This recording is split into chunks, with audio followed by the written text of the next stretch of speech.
Donc on est là aujourd'hui dans le cadre d'un programme de renforcement de capacité sur la santé bucco-dentaire, mais aussi la prévention des affections bucco-dentaires. Donc ce programme, nous avons sillonné pratiquement les autres régions du pays. Diourbel est si je m'abuse, la 9e région qu'on a fait dans le cadre de ce renforcement de capacité. Donc nous visons dans un premier temps les prestataires de soins. Nous les capacitons donc sur la prise en charge des affections bucco-dentaires. Nous orientons les acteurs communautaires de santé sur la prévention des affections bucco-dentaires, le dépistage précoce, mais aussi la référence. Et donc dans ce cadre-là, nous tenons aussi des séances de sensibilisation, d'orientation des praticiens de la médecine traditionnelle, ce qui nous a réunis aujourd'hui. Parce que c'est un constat, la médecine traditionnelle est le premier recours aux soins et les plus proches de la population. Donc naturellement, les gens s'orientent vers ces praticiens avant dans les structures de santé. Et souvent même ne vont pas dans les structures de santé que quand vraiment ils n'ont plus le choix. Et malheureusement, ils arrivent trop tard dans nos services de santé, ce qui cause souvent des décès. Souvent les personnes viennent juste pour mourir dans les structures de santé et mourir d'une affection vraiment d'une infection qui est causée par une petite carie dentaire, parce que on dit toujours une petite carie dentaire, tellement c'est négligé, alors que ça peut causer beaucoup de dommages sur le plan de la santé.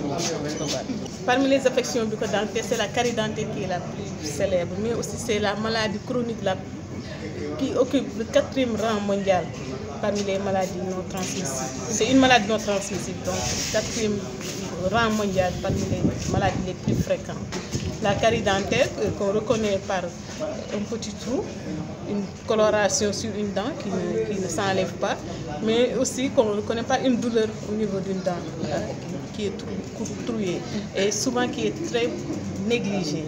Cette carie dentaire peut évoluer jusqu'à donner une infection au niveau de la face du visage, donc des tuméfactions douloureuses, des tuméfactions purulentes, c'est-à-dire qu'il y a une collection de pus et qui, si elle n'est pas bien prise en charge, peut évoluer vers une ostéite, c'est-à-dire une infection de l'os de la mâchoire, qui peut évoluer vers une gangrène et même évoluer vers une tumeur de la mâchoire et de la face.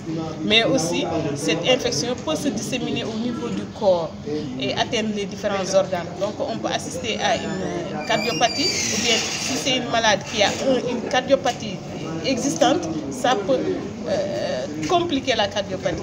Chez la personne diabétique, une infection de la gencive par exemple entraîne donc une aggravation du diabète, et tant que le traitement de la parodontopathie n'est pas fait correctement, il sera difficile d'équilibrer le diabète et vice versa. Donc ça va placer le malade dans un cercle qui est fermé.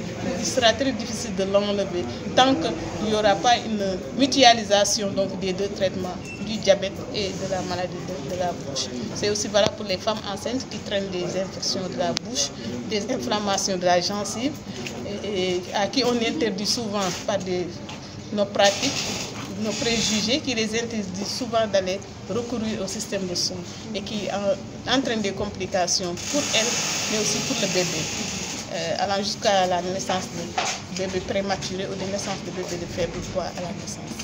Donc on peut assister aussi à des maladies inflammatoires comme la polyarthrite rhumatoïde, des douleurs, des inflammations au niveau des articulations qui peuvent être causées par une infection au niveau de la bouche.